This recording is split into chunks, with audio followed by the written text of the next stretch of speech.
Chicopee police are asking the public to help locate a 14-year-old girl. Chicopee police need your help this morning finding a teenage girl. Officer Mike Wilk. Chicopee police are asking for the public's help finding a missing teenager. Izzy Mize was last seen. We're asking for your help finding a missing woman. Chicopee police officer Mike Wilk. Police are asking for your help tonight in their search for a missing 16-year-old girl. Contact her. She was last seen in the Chicopee area. If you have any information on her whereabouts. Chicopee police are searching for a young man who disappeared more than a week ago. Chicopee police officer Mike Wilk told me. Police are asking for your help tonight in their search for a missing 16-year-old girl. Chicopee police officer Mike. Chicopee police are looking for your help in finding two teenage girls who have been missing since Wednesday. Officer Michael Wilk told 22 News they're looking. Chicopee need your help locating a woman who was reported missing last week. Chicopee police officer Mike Wilk told 22 News. Chicopee are asking for your help finding a teenager who's been missing since Monday. Right now, emergency crews are out on the Connecticut River searching for missing 11-year-old Aiden Blanchard, and the search is now expanded from Massachusetts.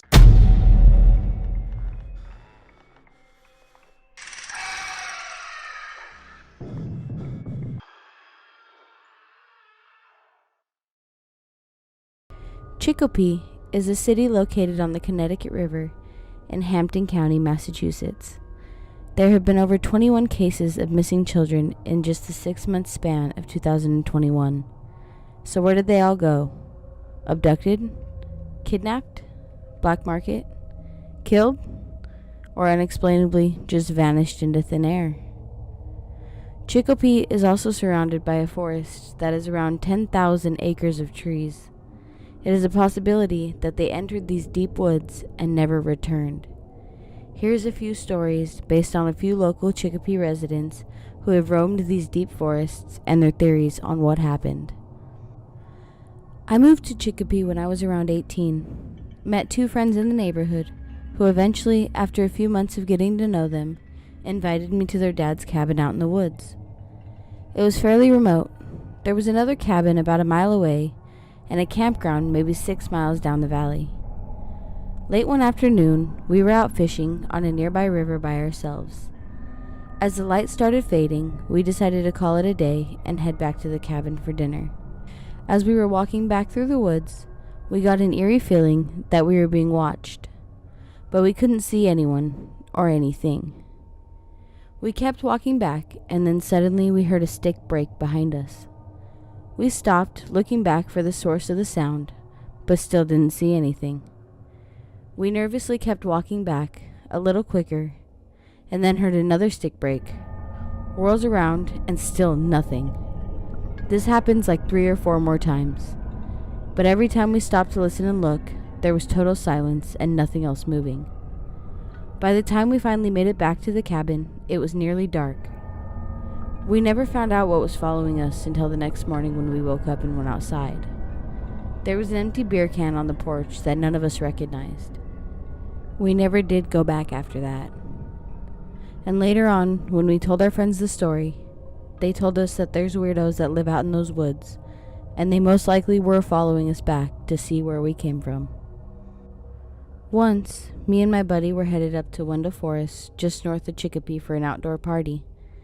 I've always heard about these parties out there far enough where no police can be called. So I always thought, if police couldn't be called, neither could help. And after all the stories I've heard about the forest being haunted, or just filled with drug addict bums who chase people out because they're schizo, but this was the first time I gained up enough courage to go, and it was my last. Me and my buddy Chris decided to get food before we went to the party, so we were late to the meetup spot at the beginning of the forest. We finally get there and notice that after driving 5 miles in the wrong direction, we ended up on the completely other side of the entrance. Chris ensures that it's the same thing if we parked on the side of the road and cut across a short 2-mile hike.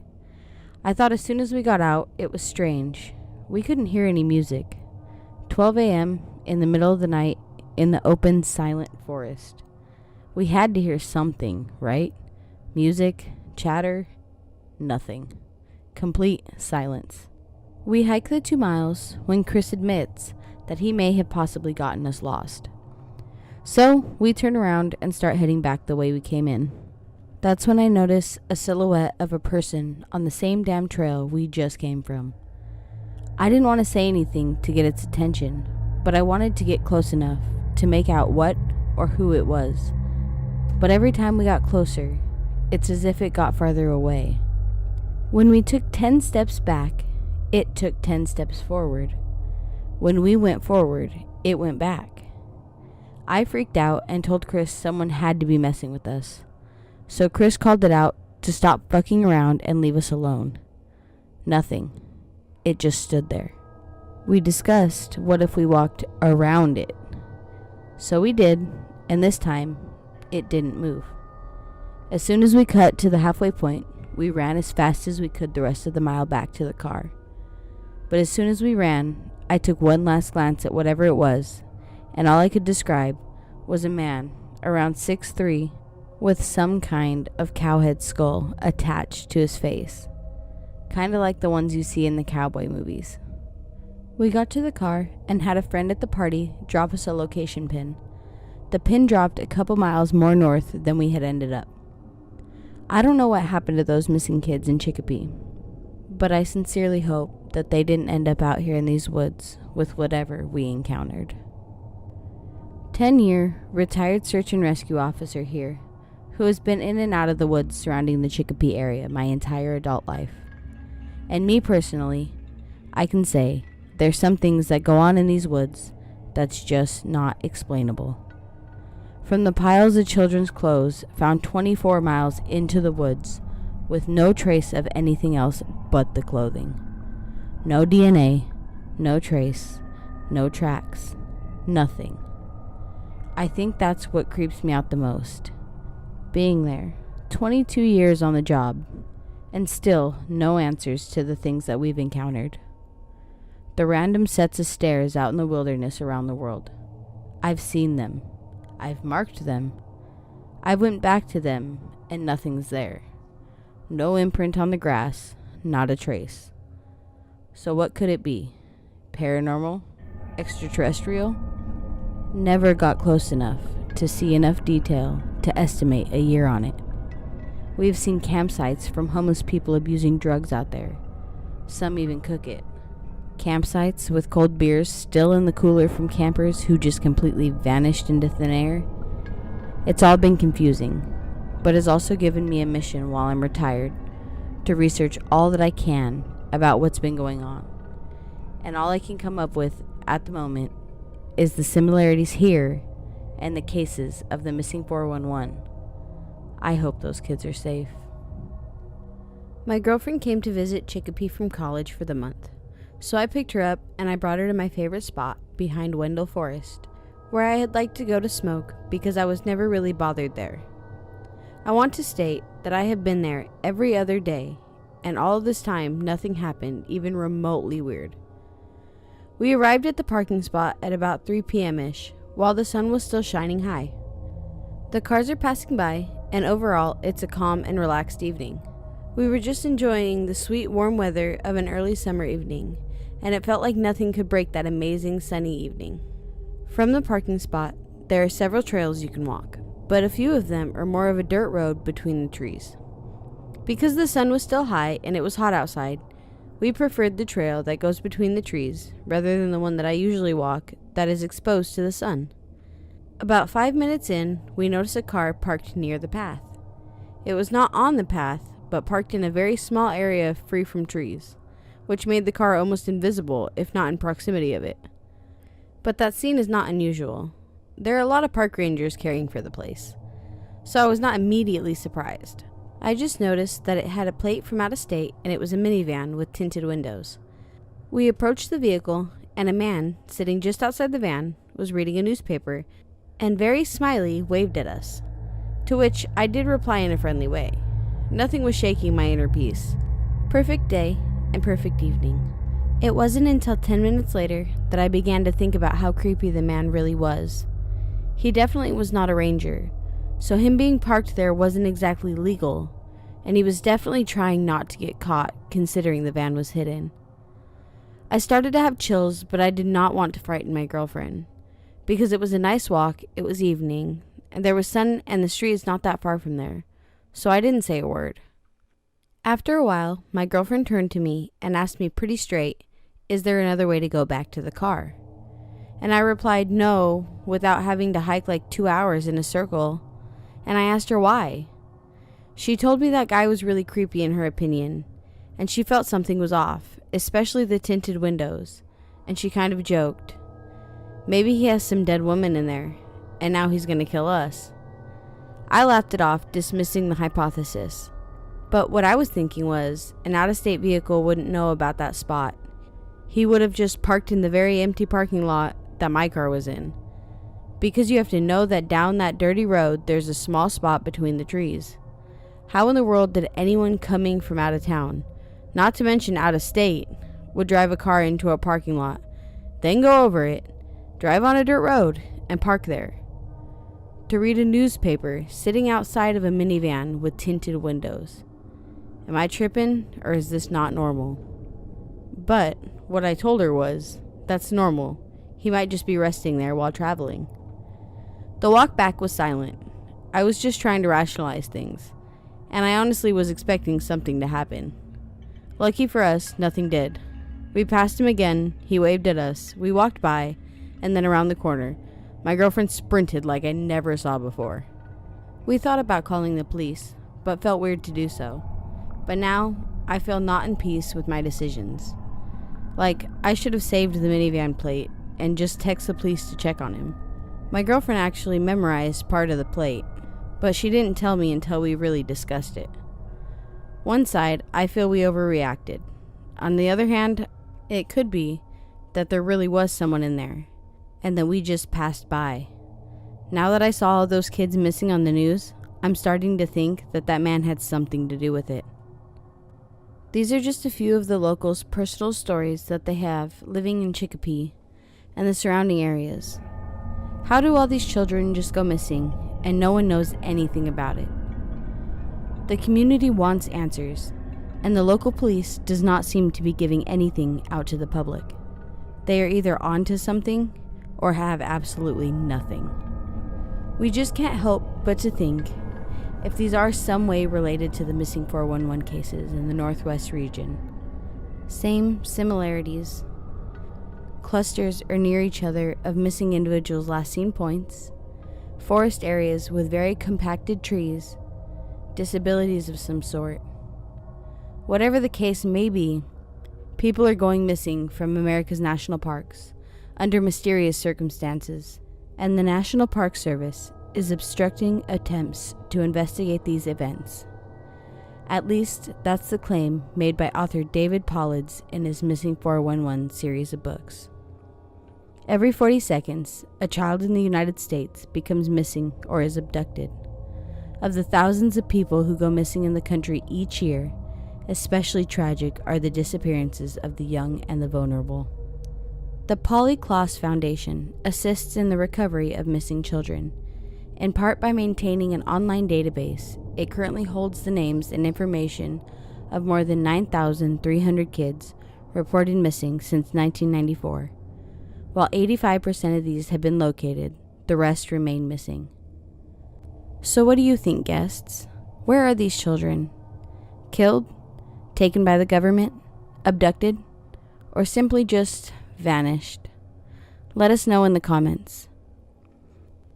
That's it, guests. Thank you for your stay tonight in Room 66. Remember to leave a like and subscribe.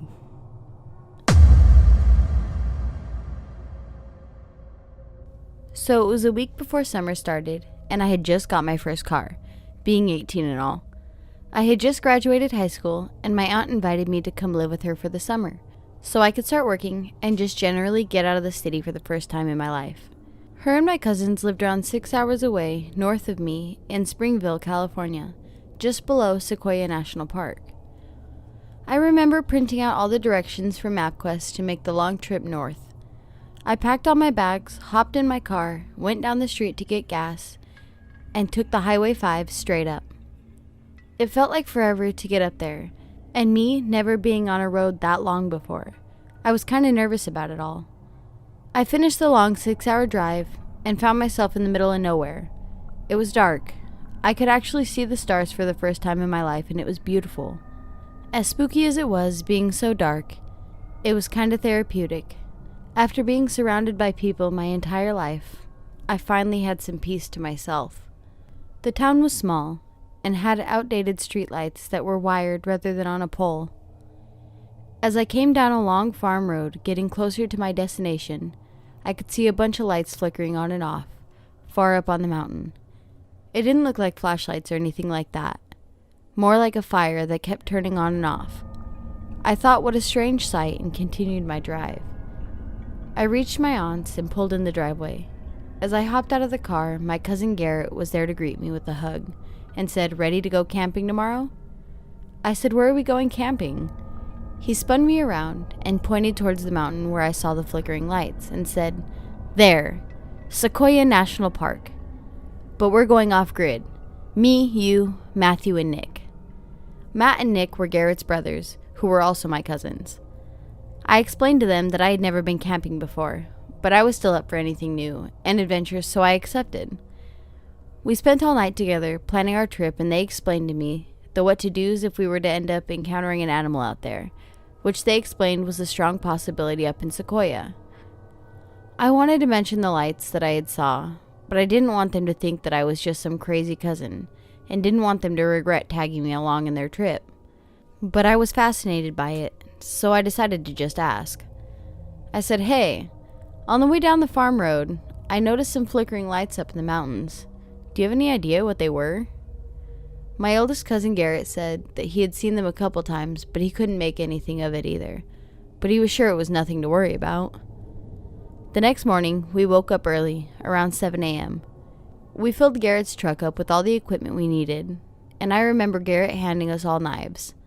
They weren't the biggest knives in the world, but they sure were sharp enough to cut something if needed in an emergency situation.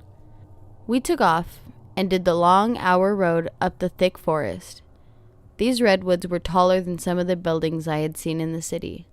It was an incredible sight. My cousin couldn't find the exact dirt road that he took that led us off the grid into the forest. There were tons of them. After circling for about 20 minutes, he said he thought that one of the roads looked familiar, so we took it. About 20 minutes of driving is when Garrett looked back and said that he was lost. There was no service, so it kind of put us all in a panic. But once again, Garrett assured us that there was only one road and that we just had to turn around to get us back. But before we turned around, we saw an old fire pit that looked around a week old. Garrett looked at us and said, "Camp here for the night?" Since it was already getting dark and we didn't want to set up tents in the dark and not be able to see anything, we decided not to use the old fire pit, just in case it had been someone's campsite that was returning. So we hiked about a mile up north, into the sequoias, until we came across a nice meadow. We dropped our backpacks and bags, and we got the tents up, and Matthew, the second oldest, started a fire and started to cook up a few hot dogs that we had taken along, with a few other items from the grocery store. We sent Nick, the youngest, to go gather wood, while me and Garrett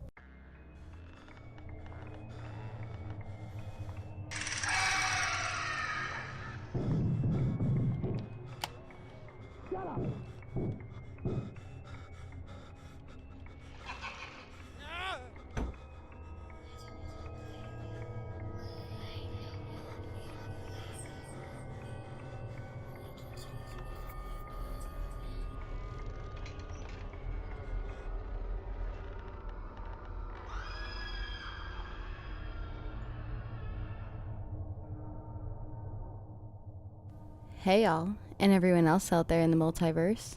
Welcome back to Room 66, where every week we will be diving deep into the paranormal and listening to experiences from our guests. Today's video is a true story from a user who has probably had one of the scariest stories we have ever had to read, and just goes to show that sometimes the monsters we read about are all around us.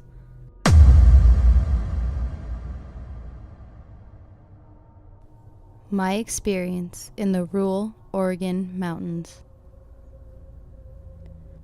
When I would hear the old saying, "right place at the right time," I'd think to myself, yeah, okay, it's all just coincidence. But after what I've been through these past 6 weeks, my mind is changing. Maybe you are put in a specific place at a specific time for a reason. but I digress. As most of you know, the PNW, Pacific Northwest, for those unfamiliar, was recently ravaged by an ungodly amount of wildfires. Seeing all the little fire emojis dotted all over maps of California, Oregon, and Washington made my heart ache. My home was burning.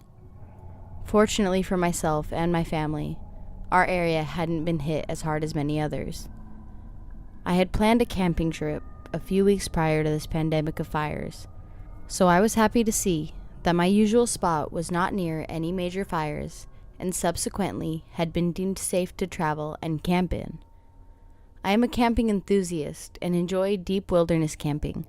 My usual spot is fairly remote.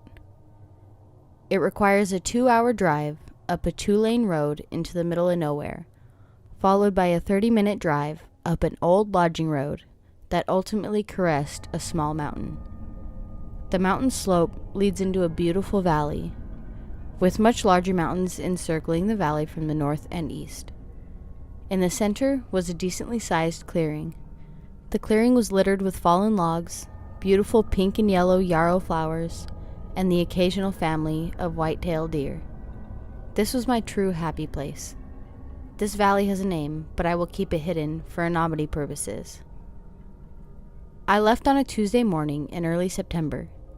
The drive to the mountain was relatively uneventful, besides almost hitting a large buck who decided to cross the road right in front of my truck. I arrived on the mountain crest on schedule and began unpacking the bed of my truck. I had just recently bought a brand new 2020 Toyota Tacoma. I parked my truck facing the clearing, roughly 5 feet from the edge of a small drop-off. The slope down to the valley wasn't steep and is fairly easy to hike down. I'd say it's about 400 to 450 feet from where I parked down to the start of the valley floor. I had camp set up just as dusk was setting. I usually would have large fire going, but with the previously mentioned wildfires, that was not possible. I brought a small propane stove and a space heater to prevent any accidents. As I finished gulping down my last bite of dinner, I noticed it was quickly growing dark. I hopped off my tailgate and made my way to my driver's side door. As I was digging in my pockets for my keys, I looked down into the valley and noticed something strange. I could make out 2 small circular lights in the far distance. They flickered as they quickly moved closer into the clearing. It looked as if they were hovering and navigating through the trees at a steady pace. I crouched down in front of my truck and looked on in curiosity. I watched for a few minutes until the lights eventually arrived at the tree line of the clearing. I could hear the humming of motorcycle engines echoing from the valley. That's when I realized what I was staring at. What on earth were these 2 people doing riding dirt bikes out here? This was the first time I had ever seen another person out here. The lights were stationary at this point. I assumed the 2 riders were off their bikes and walking around the clearing. Although, that is only speculation, as I couldn't see anything aside from the 2 bike headlights. I knew they couldn't see me, as I had no visible lights on or a campfire. I instantly thought to grab my phone out of my glove box. Local news stations warned the public of suspected people intentionally starting fires in the woods. They encouraged citizens to be vigilant and gather any evidence that they could. In an absolute lapse in judgment, I pressed the unlock button on my keys. My truck lights flashed and a loud beeping sound rang out. I had just given a beacon of my location to these midnight riders. In a rush of adrenaline, I threw myself on the ground, stomach first. My mind was screaming, "Good going, Einstein." I could barely think as my heart was pounding in my ears. I watched as the bike lights began to turn back into the direction they came from, and eventually disappear into the darkness. I could hear the engines revving harder than they had before. That unsettled me a bit. As I stood up and brushed myself off, I began to think about how odd it was. Usually people with good intentions do not run off like that when they notice other campers. These people were obviously up to no good down there. Maybe drug traffickers, meth cookers, arsonists? My mind was filled with all the potential threats I might have alerted to my location. I sat in my truck and mulled over my options. Should I drive home? What if they were waiting for me at the end of the lodging road? Was I overreacting? I decided to pack up camp and spend the night in my truck and drive home first thing in the morning. After packing up, I drove down the lodging road a little ways and backed into a small gap into the mountain face. That way, if the Midnight Riders decided to pay me a visit, they might miss me. I was in full paranoia mode.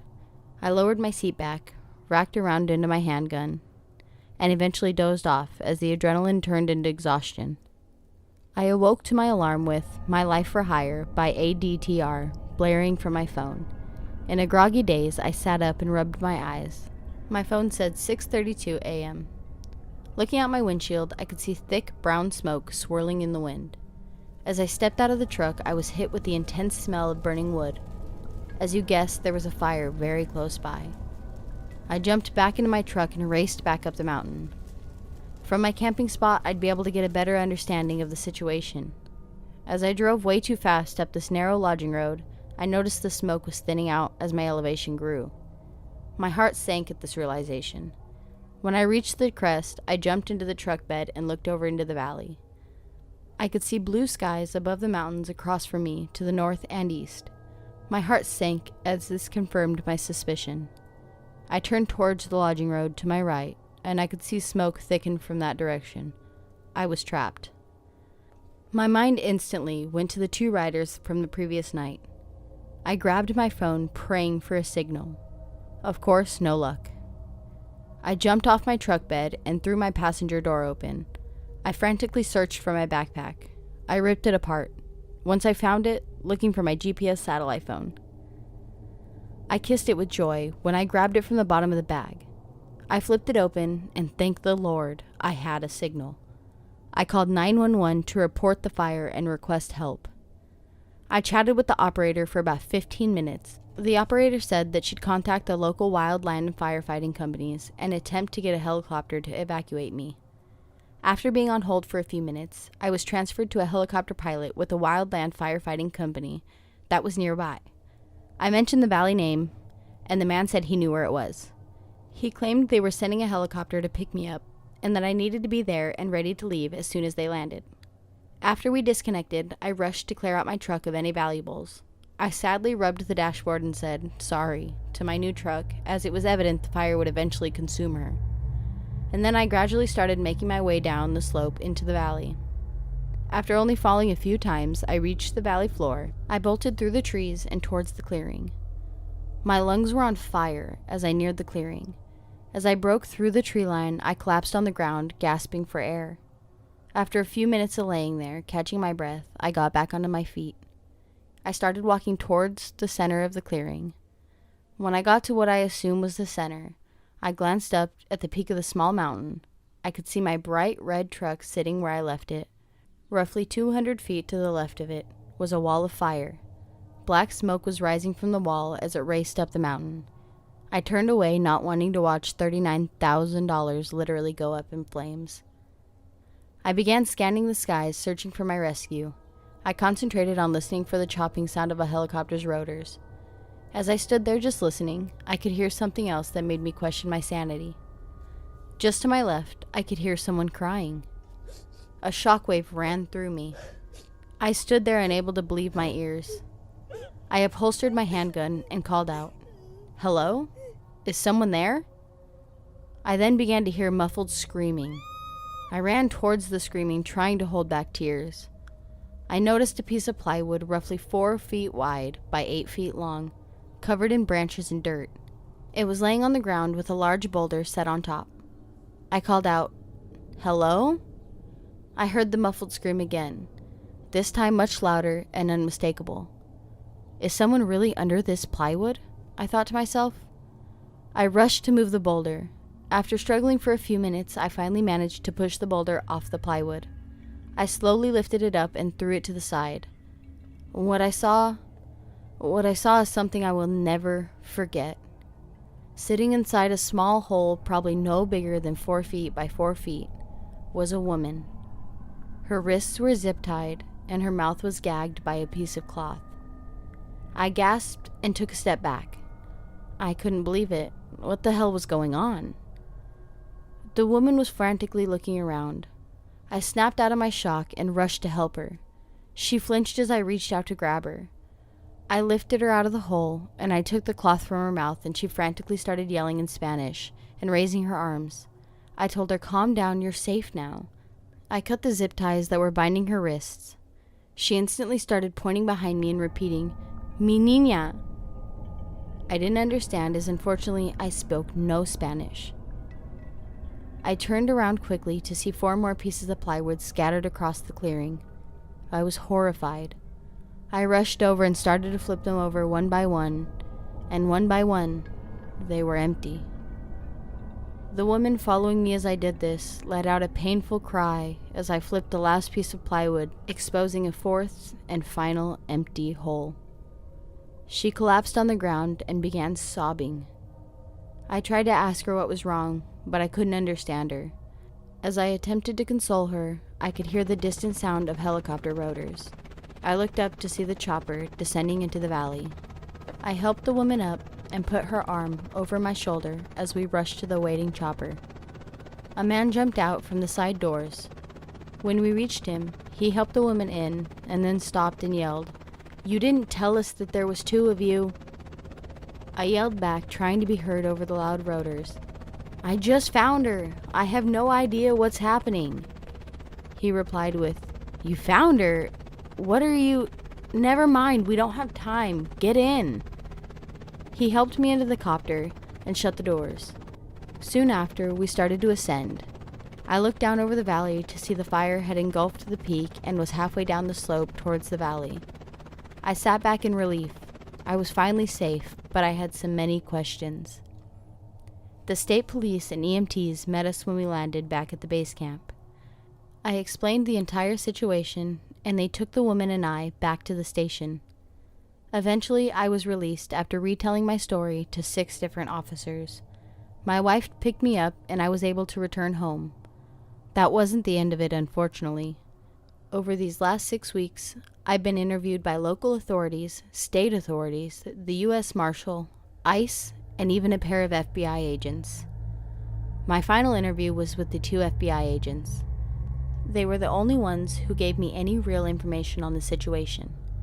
After retelling my story just as I did here, they filled in some holes for me. They explained that I most likely stumbled upon a human trafficking operation. When I unlocked my truck, it spooked them. He said I was lucky I hid in the gap when I did, as they most likely went up the lodging road to handle me. When they couldn't locate me, they probably assumed I had left to get the police, so they packed up any valuable assets, including the woman's young daughter, and started the fire to destroy any evidence before I could alert the authorities. I asked about the girl. The older agent informed me that her and her daughter were kidnapped from Nicaragua. The woman claimed that they were set to be sold to someone in Russia. She was being held in government custody until she can be returned home.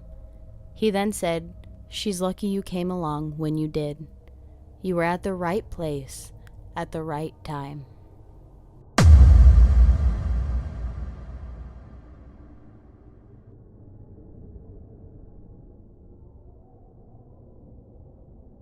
Hey all, thanks for tuning in. If you want to subscribe, head over to the door below. You can find us on YouTube at Room66. We also run Sinister Soaps. If you're interested in sinister scented soap, you can check us out at sinistersoap.com. Enjoy the rest of your stay at Room 66.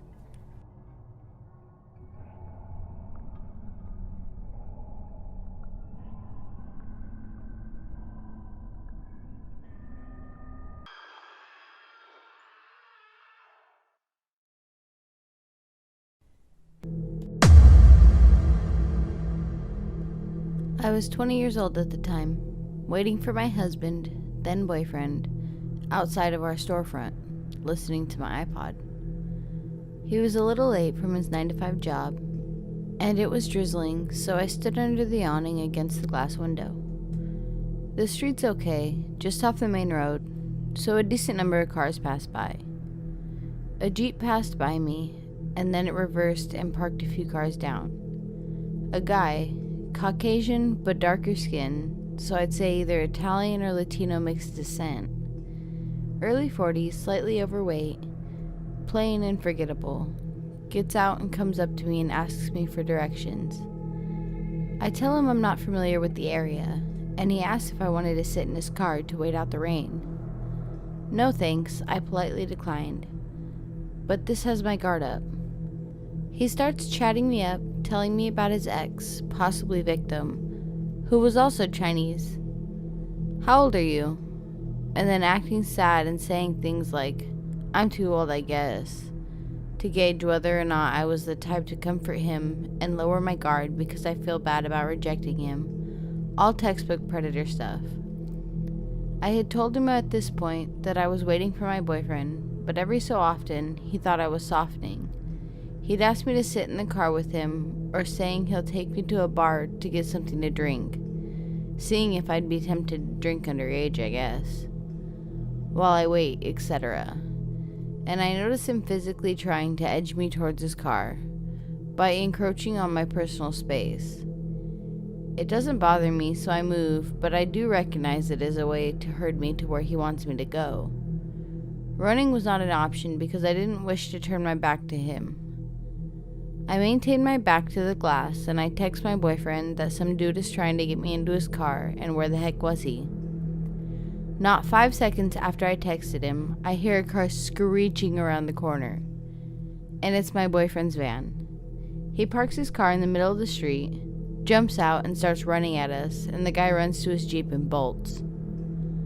A few weeks later, we were inside our shop and some guy is outside looking in. I usually invite customers who look interested in, but this guy declined but asked me something that seemed very familiar, but I couldn't put a finger on it. I guess my husband saw my disconcerted face, because just as he and the students inside started walking towards me, the guy runs, and I suddenly realize that it's the same dude. At this point, I should mention that our store is a martial arts school, which apparently did not deter him, although he did ask whether or not I'd be able to mess him up. I didn't want to find out. Wish I could have gotten a license plate number because I'm sure he's done this before, or after, but he would always just park far enough that I couldn't see it clearly. We purchased a place shortly after and moved, so never ran into him again. When I was 14, I was walking around the mall where my parents worked before it opened, and I was headed to my favorite store so I could be there as soon as they raised the gate. The store was in a relatively quiet part of the mall, and right next to a stairwell that is rarely used. But I always went that way because it was the shortest path between my parents' store and this one. On my way down the stairs, I saw a guy standing in the corner on the bottom level next to the employees-only corridor that leads to the rear entrances to stores and eventually outside. I paid him no mind, but as soon as I got to the bottom of the stairs, he was suddenly right next to me. He touched my arm and said, "I don't mean to seem weird, but you're absolutely gorgeous." I said a polite thank you and started to walk away. I guess he wasn't finished with the conversation because then he grabbed my arm and stopped me in my tracks and asked my age. I was really uncomfortable but decided to be polite in hopes he'd go away eventually. I told him I was 14 and he said no way, I would have guessed 18. I had a sense of relief when he said that because I naively thought that he would become disinterested now that he knew my real age. Wrong again. He proceeds to tell me that he has a small kiosk that sells purses and asks if I want to follow him back to the corridor to see his backstock. I said no thank you, I'm just headed to browse some clothes. As I turned to go, he grabbed my arm again, this time violently, and began dragging me towards the mall corridor. I screamed, but since this was a sparsely populated corner of the mall, it took people a few seconds to realize where the scream was coming from and what was happening. He put his hand over my mouth to shush me, and I instinctively dropped to the floor and became dead weight. This got his hand off my mouth long enough for me to scream bloody murder for a couple of mall employees to run out and see him dragging me. When he saw them, he let go and ran off into the corridor. The police came, statements were taken, security footage combed, etc. They never found him. He wasn't an employee, he didn't own a kiosk, and had been seen on security footage for a month or so prior, presumably casing the mall. I was very lucky to get away. To this day, I deal with PTSD and I can't walk anywhere alone. Not even to my car in my driveway. That was 15 years ago, and it messed me up big time.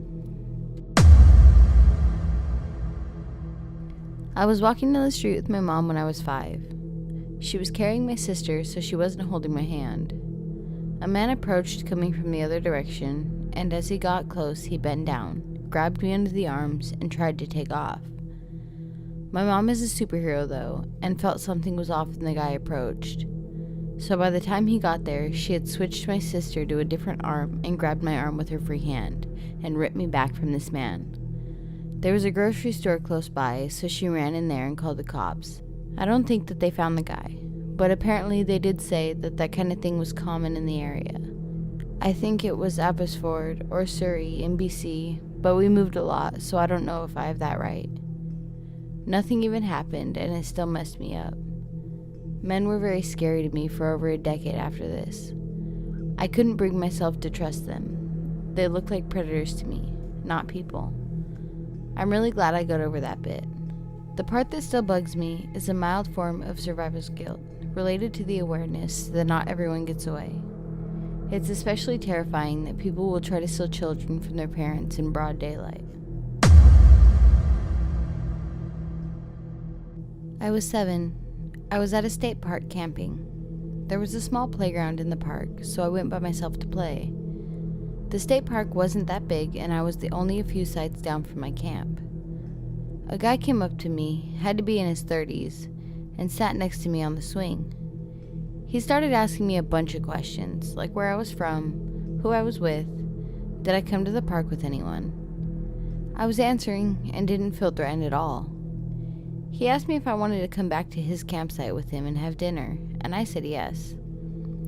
He ended up grabbing my hand and we started walking off the playground together. My stepdad came running up and told him to F off, grabbed me, and asked me if I was okay. I went back to our campsite and never saw that guy again. Looking back on it, I didn't realize the gravity of the situation. I had no idea what I was walking into. I knew not to talk to strangers, but there was nothing threatening about this guy. Because I was so young, this is an account from my mother and my auntie. When I was 3 years old, my mother and my auntie took me to Hong Kong for traveling and to see family, my great-grandmother and the like. Anyway, they were walking around the airport to leave, doing the usual window shopping and whatnot to pass time before boarding. My mother did note that she saw 2 guys pointing fingers at me and talking. She's Cantonese, so she could understand what they were saying. Essentially, they couldn't stop going on about how cute and good-looking I was for a young boy child. Weird. Anyway, this is important for what happens next. Hong Kong Airport is busy, and while trying to walk through the crowds, my mom loses me. Poof. Like that, I'm gone. One could argue that it may be irresponsible to let go of a 3-year-old, but in my mom's defense, she's a small lady being pushed around in a sea of people. It's easy to temporarily let go of even the smaller person traveling. Naturally, my mom is freaking out because here is her firstborn child now gone in a massive sea of people. I couldn't properly speak or even comprehend what was happening to me, so essentially, I was gone. To this day, my mom says that she's never been so distraught, so scared and worried about anything. After about 15 minutes of searching and attempting to contact the police, she said by pure dumb luck, my auntie thought she spotted me sitting in a McDonald's window seat with, you guessed it, the 2 men who were talking about how cute I was. Obviously, my mom was fuming at these guys, going off at them like crazy. It turns out the guys just came up to me and asked, "Do you like McDonald's?" I said, "Heck yeah, dude," and just happily went with them to the nearest McDonald's. They got me a Happy Meal and everything, and just let me eat. They were supposedly really oblivious as to the issue with taking some random child to literally eat McDonald's. I wonder if they actually had ulterior motives and played it off when they were caught, or if they were genuinely just giving me McDonald's, and somehow returning me to my family through some strange way. Regardless, I think my life would be very different had they not stumbled across me in that McDonald's.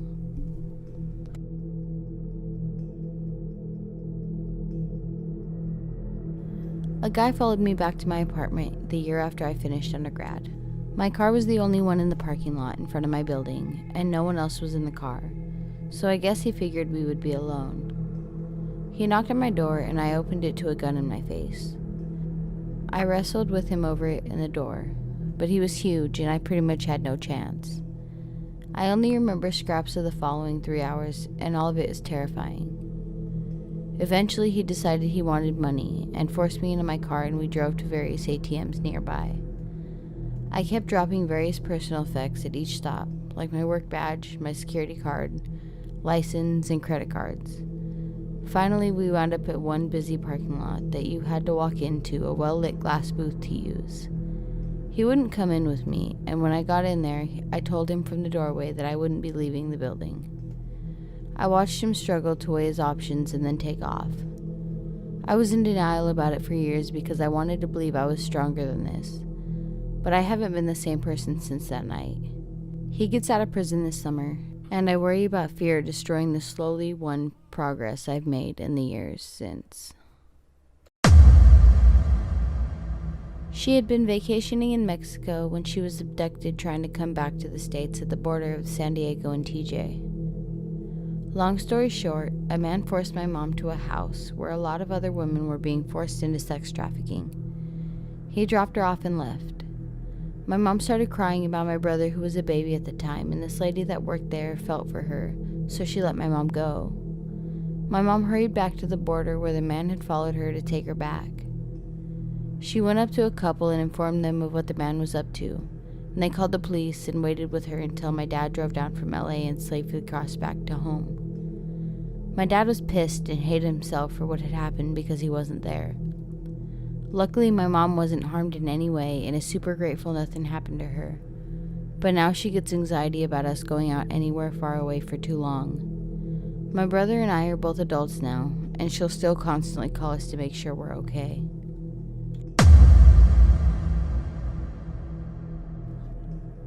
I was about 12 or 13 years old.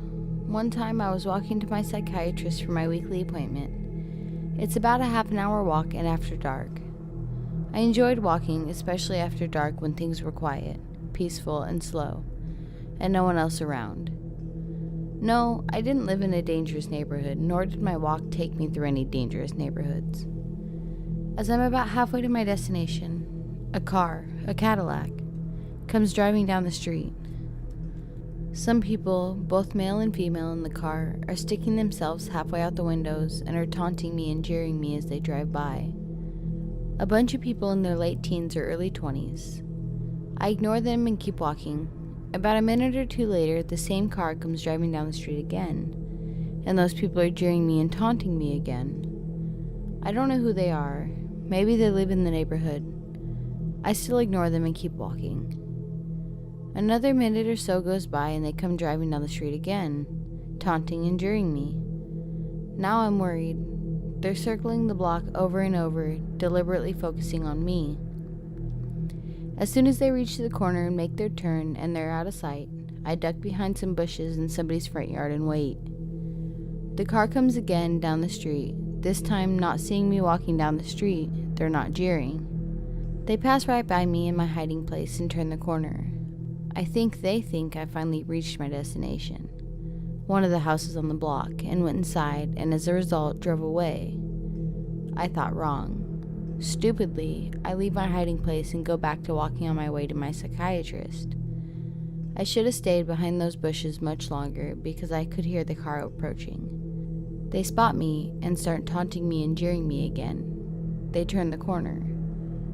This time, I run towards my destination, but I know I won't get far before the car and those kids catch up to me again. So to that effect, I decide to hide again, behind the bushes in front of an apartment building. This time, resolving to staying there for good until the thugs in the car give up their search for me.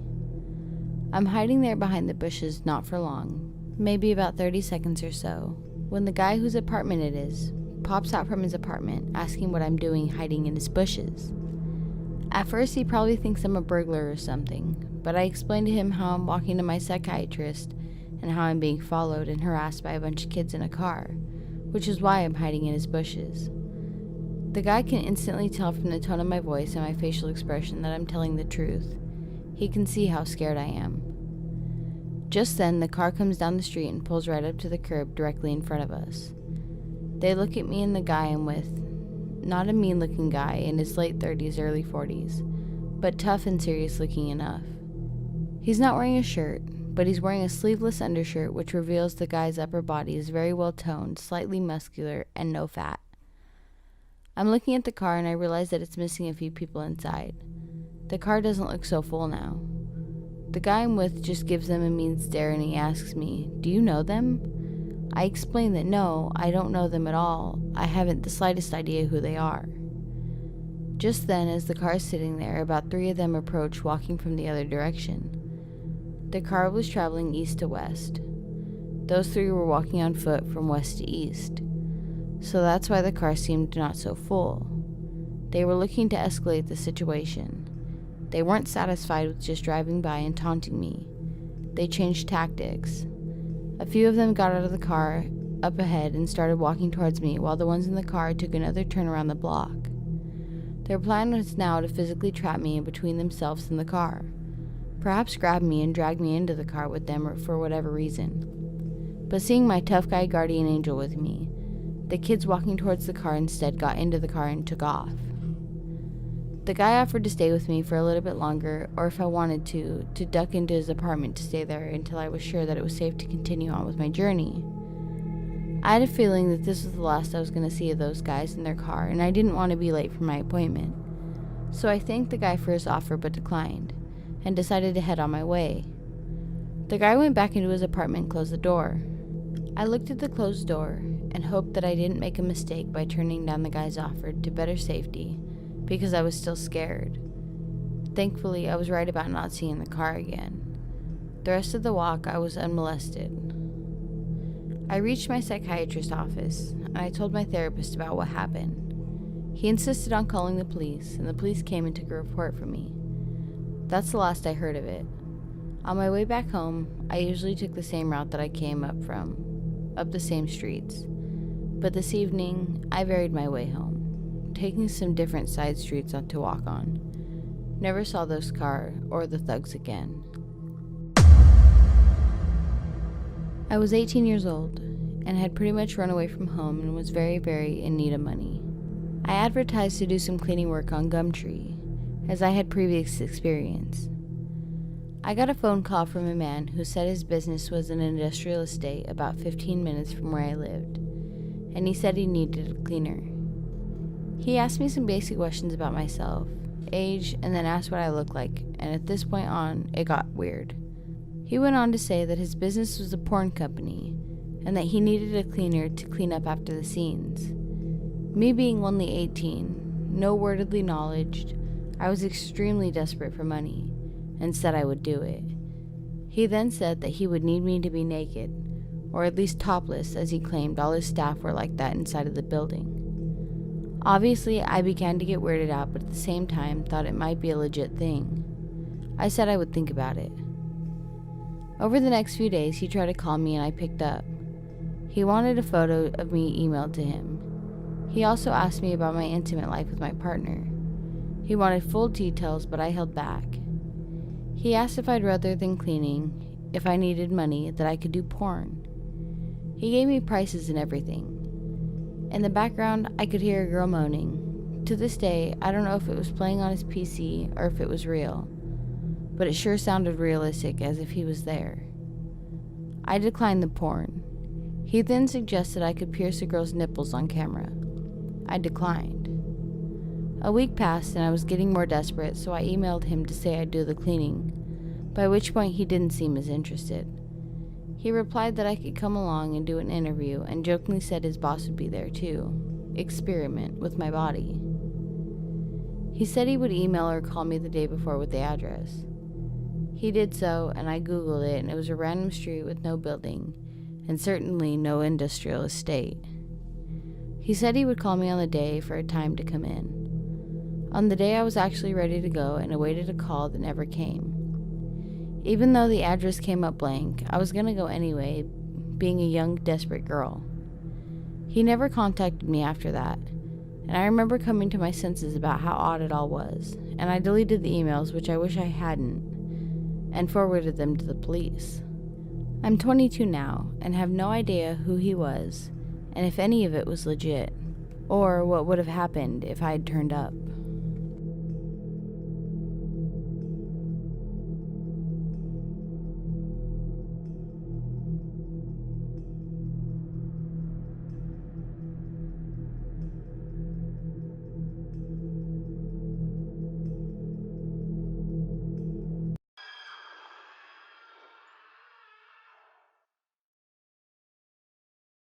Hello. Welcome back to No Vacancy. My name is Nat Vaughn, and I'll be your host tonight, coming from Room 66. Tonight's stories are a compilation of people's accounts in the open ocean and the things that lurk beneath them. So let's get into it. Take a dive. We hope you enjoy your stay here in Room 66. I've always been interested in feats of endurance. There's something about reaching the mental and physical breaking point that's always compelled me. This obsession started when I trained for my first marathon in my early 20s. After that, I progressed to triathlons and finally ultra marathons. Then I read that some people consider rowing across the Atlantic Ocean as being the ultimate challenge of endurance. Only a handful of people have ever done it, and most take months to cross. Months of rowing on the open sea, hundreds of miles from the nearest human, and thousands of miles from the nearest land. I knew that I'd found my next project. I spent the next few months preparing, training my body, buying an appropriate rowing boat that would protect me, and assembling a team to help me plan. I knew that for me, the biggest problem would be spending non-stop days and nights out on the open ocean. My boat looked somewhat similar to the ocean crossing boat in this picture. As a part of my training, I decided to plan a practice trip on a shorter route. Instead of crossing the entire ocean, I planned to leave the Great Ghana Key in the Bahamas and row to Bermuda. My team and I figured it would take me around 10 to 14 days to reach my destination. I loaded up with enough ballast to simulate the supplies I'd need for the full voyage, then set off from the port in the early morning. The first few hours were rough, with choppy waters and the sun beating down. Still, I was able to get into a rhythm. I'd long since learned that tiring myself out was not going to be helpful, so I allowed myself to take a rest every few minutes. I sat opposite my direction of travel, so the coastlines of the island behind my boat were always in view. The tallest tree on the island dropped below the horizon an hour before noon. The sunset on that first day was spectacular. I paused to eat a snack, admiring the colors in the sky. I also inspected my hands for signs of blisters. I was feeling good. So I picked the oars back up and continued to row. The temperature dropped as the sky began to darken, turning from boiling to balmy. When I checked my GPS a few hours later, I saw that I'd traveled nearly 25 miles into the open ocean. I decided to call it a night. I tried to sleep, but found that the rocking of the waves made it all but impossible. Still, I was glad for the experience. I tried to brainstorm some kind of stabilizer to help me sleep as I lay in my cabin. After 3 hours of failing to fall asleep, I gave up and decided to start rowing again. When I had set back into position and dipped my oars into the water, I was delighted to see the ocean give off a bright blue light. I'd read about bioluminescent plankton before, but this was my first time ever actually seeing them in person.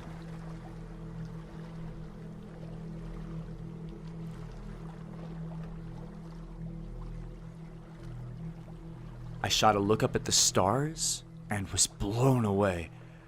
I won't wax poetic, but they were absolutely glorious. I spent the next 20 minutes or so just watching them shimmer as I rowed. It helped that the ocean had calmed down considerably. I only noticed when I looked down during my next break, the ocean hadn't just calmed down, the ocean had gone still. I'm not referring to the doldrums, calm periods that occasionally occur when the wind dies down. No, this wasn't just a lack of wind or waves. There weren't even any ripples on the water. The ocean was a perfectly polished black mirror, reflecting the black sky and stars above. The only disturbances I could see for miles around came from the wake caused by my own boat. I looked around for a long moment, confused. I'd never seen anything like it before. I dipped my hand into the ocean and held it up, trying to feel if there was any wind. Nothing. After a minute of confusion, I began to row again, figuring it'd be better to take advantage of the calm water to get some extra distance. I spent the next half hour or so passing through the uneasy stillness, cutting across the polished surface of the reflected stars, occasionally lit up by a flash of luminescent plankton. I didn't see the wall of fog until it was almost upon me. Like I said, I sat backwards as I was rowing. I shot a glance over my shoulder in the direction of travel to see a mile-high curtain of fog approaching over the surface of the water. I pulled my oars out of the water, then hastily brought up the weather reports I'd gathered for the expedition, worried that it might be a storm. The reports all said what I'd remembered they'd said. There wasn't even supposed to be rain during this next week. Still, something about that wall of impenetrable fog was unnerving, particularly combined with the flat water. I briefly considered turning my boat around before dismissing the idea. No, my best bet was to weather the storm. In the few minutes I'd taken to consult the weather reports, the fog had already moved noticeably closer. I braced myself as it crept over my boat, as I was expecting wind, maybe lightning, certainly more waves. But no. My boat silently entered the wall of fog, illuminated from above by a low, hazy crescent moon. I tried to take a picture of it with my phone, but found that the lighting conditions were far too dark to make anything out. Sleep was off the table. I was too unnerved for that. That meant that there were only two options. I could sit and wait, or I could row. I chose to row. I had to work up the courage to start again. Something about breaking that silence with my oars seemed almost sacrilegious. A sound came echoing from out in the distance, mixing with the sound of my oars cutting through the water. It sounded like a distant banging of metal against metal, like an old weathered bell. My visibility was only 50 feet or so, but I kept straining to watch for any shapes in the darkness. And then, between the bell chimes, came the muffled sound of men shouting. I was almost immediately concerned that a cargo ship had sailed into the fog with me, though I knew I was far away from any shipping lanes. I kept scanning the fog in all directions, praying that whatever was making that sound wouldn't run me over. I scanned to my right. The reflection of the stars in the flat water caught my attention. I shot a look up at the still obscured sky, confused. I couldn't see the stars through the thick fog, so why was I able to see them reflected in the surface of the water? When I realized that I could only see the stars reflected off the port side of my boat, it only served to confuse me further. I finally realized what I was actually seeing when the reflected stars cut across the wake behind my boat. There, only visible in the water's reflection, was a massive man-of-war sailing ship moving across the water. The stars I thought I'd seen were oil lamps, hung about the ship's 3 towering sails. It looked like a weathered, rotten version of the ship in this photo. There was nothing real in front of me, I was sure of that. No disturbed wake in the water, no shapes in the mist. But the reflection of the ship was as clear as my own. I stared at the man of war in silent alarm, listening to the still muffled shouts and chiming bell. The ship's motion continued to my starboard, retreating into the distance. Eventually, the reflected lights disappeared completely into the fog off to my left. The groans and shouts continued to echo from my right, however. "Hello?" I called out. The voices came to a sudden stop, then picked back up again. A chorus of murmurs broke out, growing ever closer. Flashes of blue bioluminescent plankton came through the fog. Something was coming from that way. 30 feet away, the fog began to sway and agitate as if something were moving through it. Underneath the agitation, the blue flashes came faster and brighter. As the flashes approached, I saw their figures reflected in the hazy blue water. A group of ragged men were walking toward my boat with arms outstretched. I began rowing, pulling the water as if I was in a short sprinting competition, barely managing to pull away from the figures before they could reach me. My legs burned and my lungs struggled, but I kept up the pace for as long as I could. It was several minutes after the last sighting of the blue flash that I finally slowed my pace. For the next half hour, I kept my head on a swivel, searching for those telltale lights. I was so focused on them that exiting the fog came as a complete surprise. I watched the towering curtain disappear into the distance, still trying to make sense of what I'd seen. Before I could make any decisions, a wave of exhaustion swept over me. I crawled into the cabin, lay down, and soon fell asleep. The next morning, I woke up to the blessed sound of waves lapping against my boat.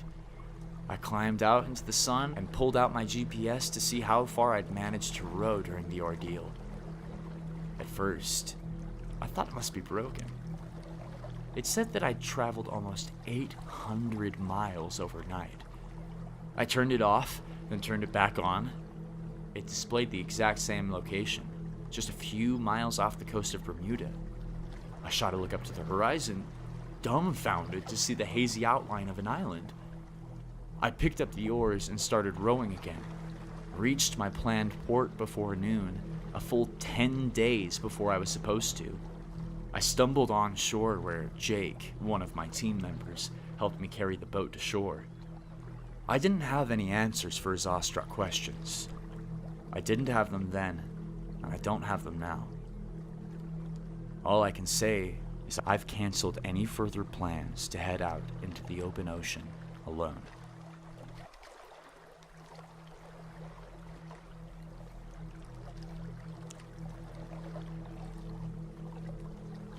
I was on a snorkel cruise in Hawaii with my wife for our anniversary. Now, I'd never been snorkeling before, let alone swim in the water, because I have this horrible fear of things under the water that I can't see. Especially sharks. So when we went out deep into the ocean, where we were supposed to see some seals, we finally came across this rare seal. We were following this rare seal and got far away from the boat. So I took one last big breath and swam as far down as I could, just to sit and look around one last time, and really take in the experience. As I'm down there, I see this big blob out in the distance. Then, it slowly becomes larger and larger, and after it breaks through that blue wall that separates the shadow from what it is, I realize it's a shark. I was froze with fear. It was like the scene in Jaws where you can barely make out what it is, then it slowly becomes reality. It was coming straight towards me. I panicked and returned to the surface, looking for my wife, but everyone looks the same with goggles and splashing around, so I just sat there and watched it as it seamlessly cruised around me, doing shark dude stuff till it went and passed toward the group. I never felt so vulnerable. I finally find my wife and tell her there's a shark nearby, and in a hippie free spirit voice she says, "Yeah, it's the open ocean, bro. That's going to happen." Which calmed me down a bit, but I went back to the ship terrified and looking all around me, paranoid the whole time.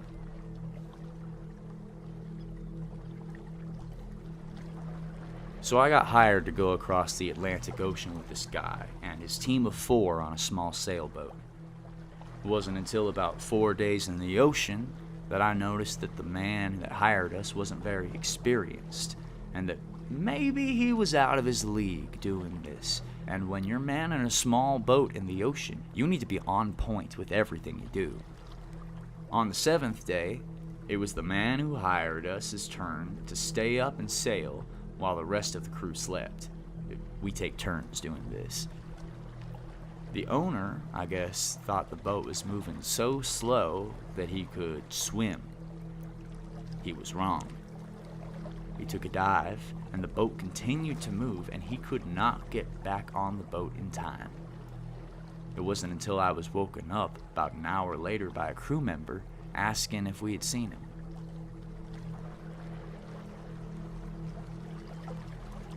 It wasn't until I was woken up about an hour later by a crew member asking if we'd seen him. We turned the boat around and searched for him for about 2 hours, retracing the ocean. A 1 in a million chance to find him. And we eventually do.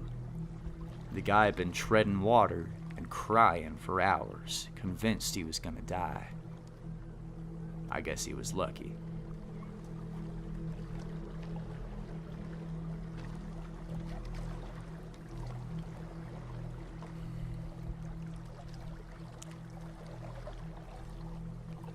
Well, checkout time is quickly approaching, my friends. We hope you enjoyed your stay here in Room 66.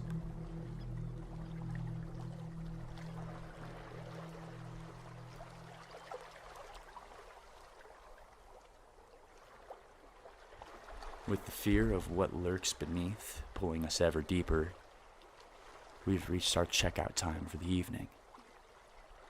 Thank you for joining us again. We hope you've enjoyed your stay here in Room 66. Thanks, guests, for your stay here at No Vacancy in Room 66. Remember to leave your thoughts in the comments, hit the like button, and subscribe.